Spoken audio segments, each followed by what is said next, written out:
Assalamualaikum warahmatullahi wabarakatuh. Perkenalkan, saya Aswana SPI, pendamping sertifikat halal dari Lembaga Edukasi Wakaf Indonesia yang akan mendampingi pelaku usaha di Desa Wisata Pulau Akar di Kecamatan Bungguran Selatan, Kabupaten Natuna.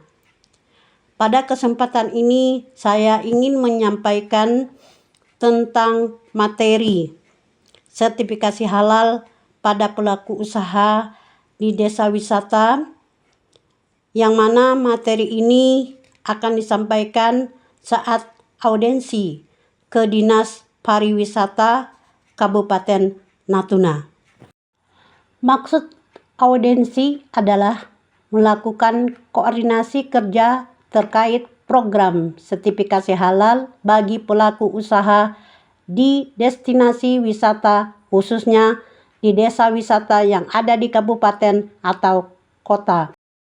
Tujuan audensi adalah meningkatkan Indonesia Muslim Travel Index atau IMTI dengan melakukan pendampingan sertifikasi halal self-declare secara gratis dengan fasilitasi dari BPJPH atau Badan Penyelenggara Jaminan Produk Halal sebagai parameter halal service.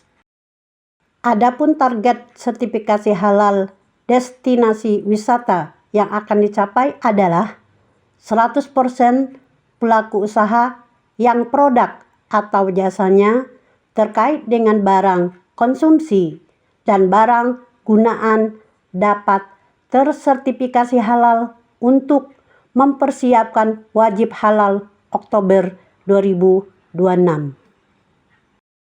Periode pelaksanaan dimulai Desember 2025 sampai Maret 2026 dengan catatan di mana bila seluruh pelaku usaha telah tersertifikasi pada sebelum Maret 2026, maka program dinyatakan selesai.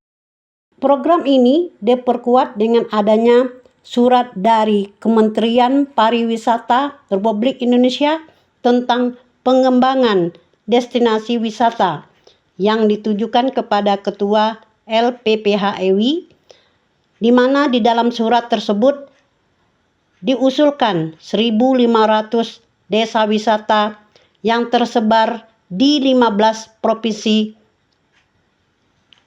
se-Indonesia. Mengapa pelaksana sertifikasi halal desa wisata adalah LPPPH Edukasi Wakaf Indonesia? Karena EWI adalah LPPH yang ditetapkan sebagai lembaga terbaik tahun 2025 dengan diterbitkan piagam penghargaan sebagai pendamping proses halal kategori penyerap kuota sehati terbanyak pertama.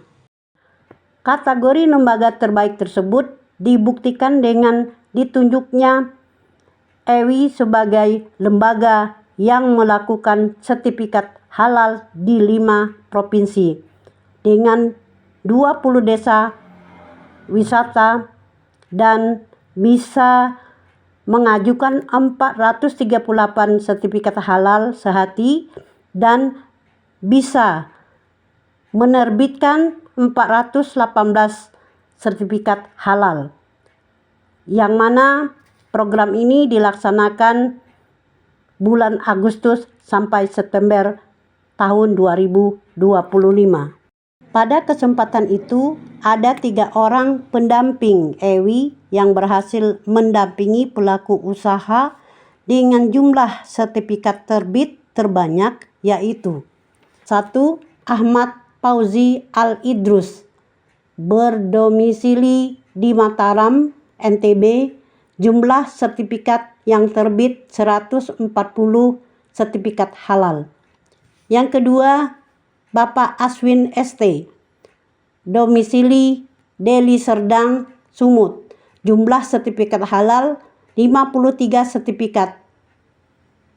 Dan yang ketiga adalah Ibu Sumiati, berdomisili Tanjung Pinang, Riau dengan jumlah sertifikat halal 20 sertifikat halal.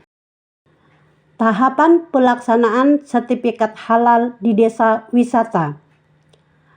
Yang pertama adalah penunjukan tim pendamping halal desa wisata dengan surat keputusan P3EW.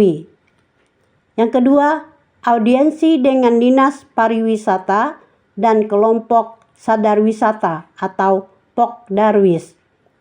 Yang ketiga, sosialisasi sertifikat halal, seldikler dan reguler secara holistik ke pelaku usaha di desa wisata. Dan yang terakhir adalah monitoring dan evaluasi progres pelaksanaan sertifikasi halal di desa wisata. Ini adalah contoh surat tugas dari LP3H EWI untuk pendamping yang akan turun ke lokasi desa wisata. Petugas yang akan turun ke lapangan wajib membawa surat ini, karena surat ini adalah salah satu identitas untuk petugas yang diberi tanggung jawab melaksanakan tugas di lapangan. Bila ada desa atau destinasi wisata lainnya di kabupaten atau kota yang perlu didampingi sertifikasi halal, akan dilakukan dengan gratis oleh pendamping PPH EWI. Sertifikasi halal bagi pelaku usaha di desa wisata mewujudkan destinasi wisata ramah muslim dan meningkatkan kesejahteraan pelaku usaha serta pendapatan daerah. Kesimpulan akhir dari pemaparan materi ini adalah sertifikasi halal menjamin kenyamanan wisatawan. Demikian yang dapat saya sampaikan. Saya ucapkan terima kasih. Assalamualaikum warahmatullahi wabarakatuh.